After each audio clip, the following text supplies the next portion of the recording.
ఏ రంగం తీసుకున్నా దాన్ని మెగా స్కేల్లో ఆలోచించడం, ఇంకొక పక్కన అందులో ఏది చూసినా కూడా ఒక పద్ధతి ప్రకారం నీతి నిజాయితీకి ప్రతిరూపం రామోజీరావు గారని చెప్పి నేను మీకు తెలియజేస్తున్నా.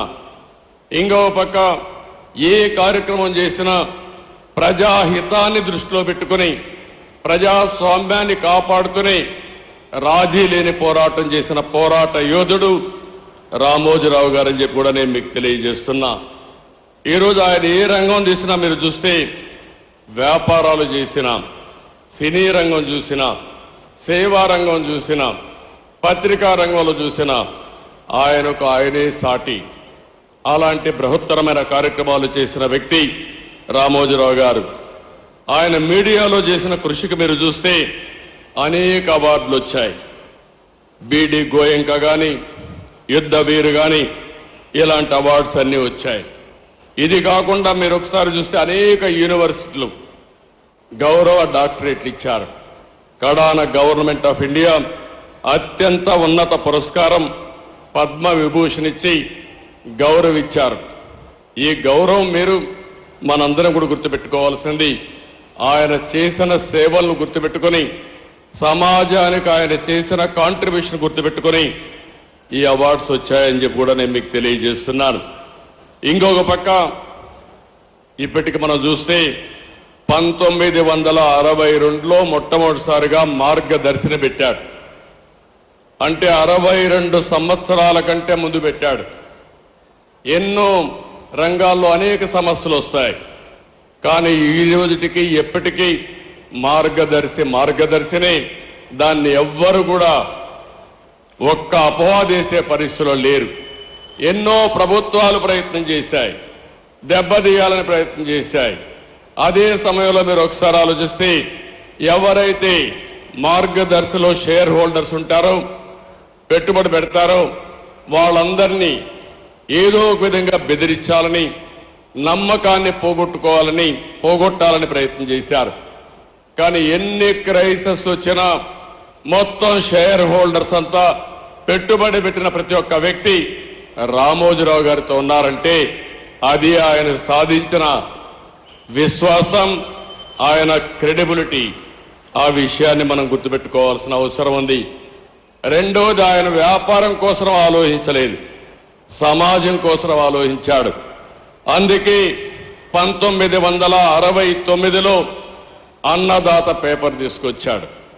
మొట్టమొదటిగా మీడియా పెట్టక మునుపు అన్నదాత పేపర్ మ్యాగజైన్ తీసుకొచ్చి తద్వారా రైతులకు మెరుగైన సేవలు అందించడం కోసం ఎనలేని కృషి చేసిన వ్యక్తి. ఇకపోతే 1974 ఆగస్టు 10న ఈనాడు తీసుకొచ్చాడు. విశాఖపట్నంలో మొట్టమొదటి ఎడిషన్ పెట్టాడు.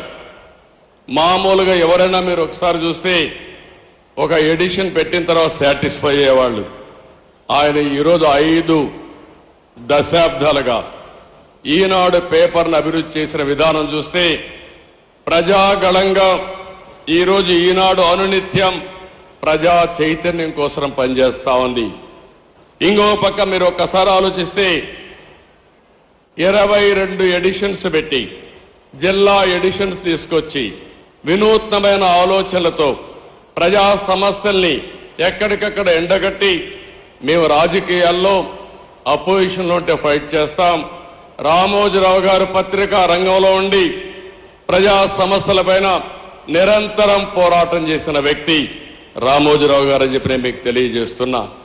40 సంవత్సరాలుగా నెంబర్ 1గా ఆ పేపర్ ఉందంటే దానికి ఎంత కార్యదీక్షత ఉంది, ఎంత కృషి చేశారో మనందరం కూడా గుర్తుపెట్టుకోవాల్సిన అవసరం ఉంది. ఇంకో పక్కన ఈరోజు మనం చూస్తున్నాం, కొన్ని వందల మంది జర్నలిస్టులు తయారు చేశాడు, కొన్ని వందల మంది సినిమా నటీనటులను తయారు చేశాడు, కళాకారులకు ప్రోత్సాహం ఇచ్చాడు, గాయకులను తయారు చేశాడు. ఇలాంటి అనేక కార్యక్రమాలు చేసిన వ్యక్తి రామోజీరావు గారు. ఇంకో పక్కన మీరు చూస్తే వ్యాపారంలో మన ఇండ్ల దగ్గర తయారు చేసే పచ్చళ్ళని ఉత్పత్తి చేసి 150 దేశాలకు ఎగుమతి చేస్తున్నాడంటే ఆయన ఆలోచించే విధానం అని చెప్పి కూడా నేను మీకు తెలియజేస్తున్నా. ఇంకో పక్క ఎలక్ట్రానిక్ మీడియా వచ్చినప్పుడు ఒకేసారి 7 ఛానల్స్ పెట్టాడు. ఉర్దూ ఛానల్ కూడా పెట్టారు. ఎవరైనా పెడితే ఒక ఛానల్ పెడతారు. కానీ ఏది ఆలోచించినా ఒక మెగా స్కేల్లో ఆలోచించి దాన్ని జయప్రదం చేసే వ్యక్తి రామోజీరావు గారు. ఇకపోతే హైదరాబాద్లో ఫిల్మ్ సిటీ ఏదైతే ఈరోజు హైదరాబాద్ అభివృద్ధి అయిన తర్వాత ఫిల్మ్ సిటీని కూడా ఎవరు కూడా ఇంత స్కేల్లో చేస్తామని దీన్ని జయప్రదం చేసే ధైర్యం ఉండదు. ధైర్యం చేయడమే కాదు, ఈ రోజు ఎవరైనా హైదరాబాద్కు పోతే రామోజీ ఫిల్మ్ సిటీ చూడకుండా తిరిగి వచ్చే పరిస్థితి అంటే అది రామోజీరావు గారి కాంట్రిబ్యూషన్ అని చెప్పి కూడా నేను మీకు తెలియజేస్తున్నాను. ఇలాంటి మనం చూసినప్పుడు ఏదైనా ఒక విపత్తు వచ్చినప్పుడు సేవాభావంతో ముందుకు పోయారు. అనేక సందర్భాల్లో చూశాం. మన రాష్ట్రంలోనే కాకుండా వేరే రాష్ట్రాల్లో కూడా తుఫాన్ వచ్చినా ఇంకా ఏమైనా సమస్యలు వచ్చినా అక్కడ ముందుండి సేవలు అందించారు. పెదపారుపూడిలో కానీ తెలంగాణ నాగన్పల్లి గ్రామాల దత్తత తీసుకుని ఒక 25 కోట్లు ఖర్చు పెట్టారు. కోవిడ్ సమయంలో 2 రాష్ట్రాల్లో ఒక 20 కోట్ల రూపాయలు ఖర్చు పెట్టి ప్రజలకు సేవలు అందించిన వ్యక్తి. ఇవన్నీ ఒక ఎత్తు అయితే నేను ఆయన 40 సంవత్సరాలుగా క్లోజ్గా చూశాను. భయం అనేది ఆయన జీవితంలో లేదు.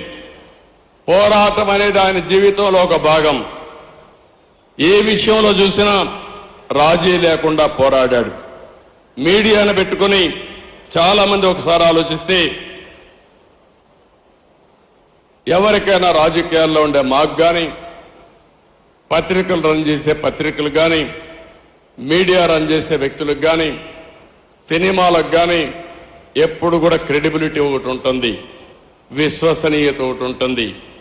అందుకే ఎన్టీ రామారావు గారు తెలుగు జాతి ఉన్నంత వరకు నెంబర్ 1గా ఎట్టుంటారో ఈ రాష్ట్రానికి సేవలు అందించిన వ్యక్తిగా తెలుగు జాతి శాశ్వతంగా గుర్తుపెట్టుకునే వ్యక్తి రామోజీరావు గారు అని చెప్పి నేను మీకు తెలియజేస్తున్నా.